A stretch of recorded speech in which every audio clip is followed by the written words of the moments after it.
Hey, what's up, folks? Today we're going to go into the tail of the tape and we're going to speak about the pros and cons and differences between an index universal life and a whole life policy. Stay tuned. This is a must-see.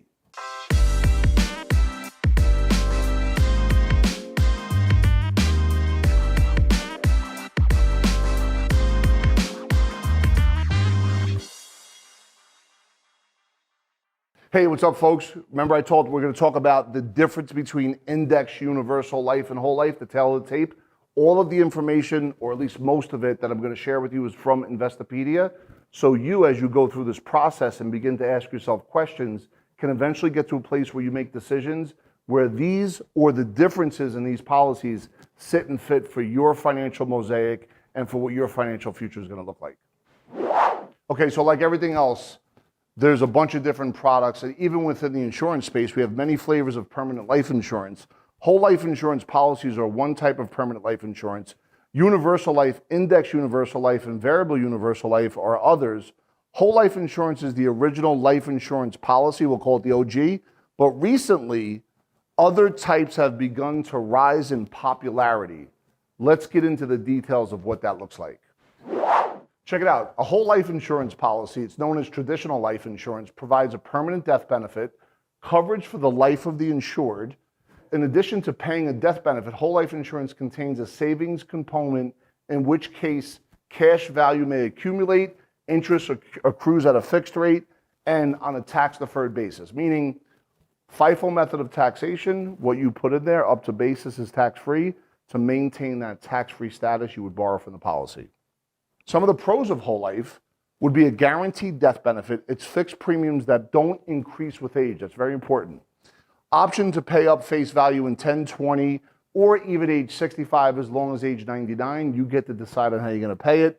Option to borrow against cash value if needed later on in life. It's a great supplement as far as income distributions or withdrawals from the policy that could supplement your qualified money as well as your Social Security. Interest and cash disbursements may be income tax-free. Remember, it goes up to basis. And borrow from beyond to keep that going in your favor. So a whole life con, and listen, I'm not going to give my opinion. I'm going to just give the straight information here. Dividends are not guaranteed, although there is a minimum guaranteed rate. Two separate things, right? And at the end of the day, potential opportunity costs with low relative interest and premiums are not flexible, must be paid consistently. All right, folks, well, check it out. There's a lot that I just gave you, so I'm going to break it down into simple little nuggets. What is opportunity cost? Okay, what they're saying here is the interest rate is so low, you may be able to take that same money and put it into another investment that earns a better rate of return than the rate of return inside the policy. But as you folks know, when it comes down to banking strategies where you get multiple uses of your money, it's not necessarily the rate of return of the policy that we're after, but it's leveraging that policy while still earning that rate of return. So indexed universal, these things came on the scene in the late 90s, about 9 years after Chubb Rock, which was 1990. Indexed universal life insurance policies are relatively new. As their name implies, their earnings potential is tied to an equity index. In general, these policies are riskier and more complex. So here's some of the pros on these IULs. You get guaranteed benefits. The premiums are flexible, potential for higher interest rate earnings, which we'll get into. Option to borrow against the policy later on in life.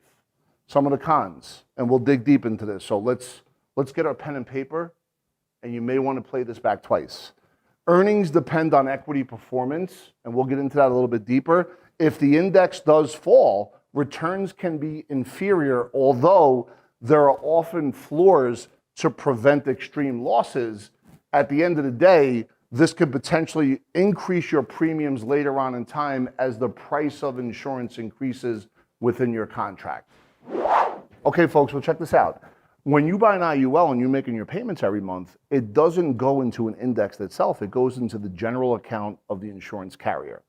That insurance company then has a complex derivative investment strategy that is tied to that index. So, for example, if the index doesn't perform in any given year, let's say it actually loses money that year, what could potentially happen because of this complex investment strategy, the expenses could become higher. They don't take on the expenses, they pass it on to the policyholders.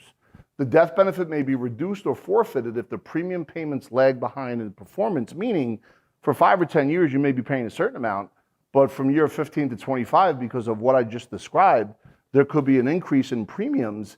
And at that point, if it's eating away at your cash accumulation, it could prevent the policy from staying in force because there's no more money to pay the premiums.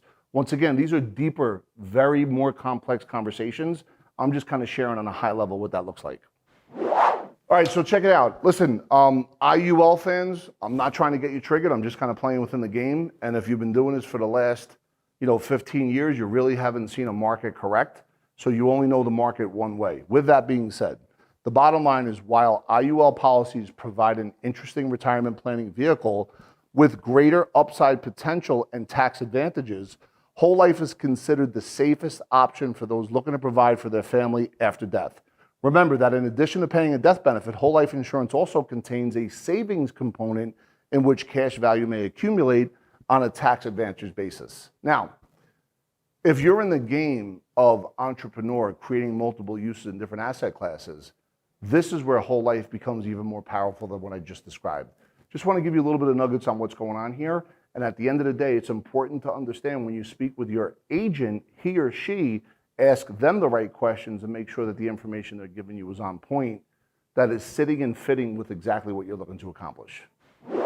Go ahead and click the link below to get a consultation from one of our team members to really dig in to exactly what I just described in the last 10 minutes. It's important to understand what that looks like.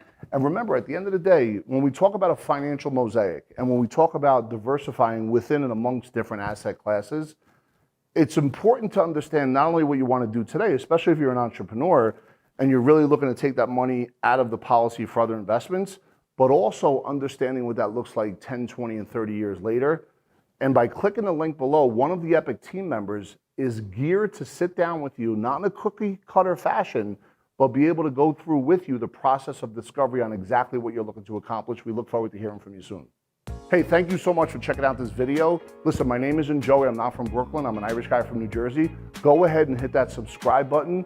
And at the end of the day, when a new video comes out, you'll be able to hear it, see it. And if you thought this video was really, really informative, wait till you see this next video.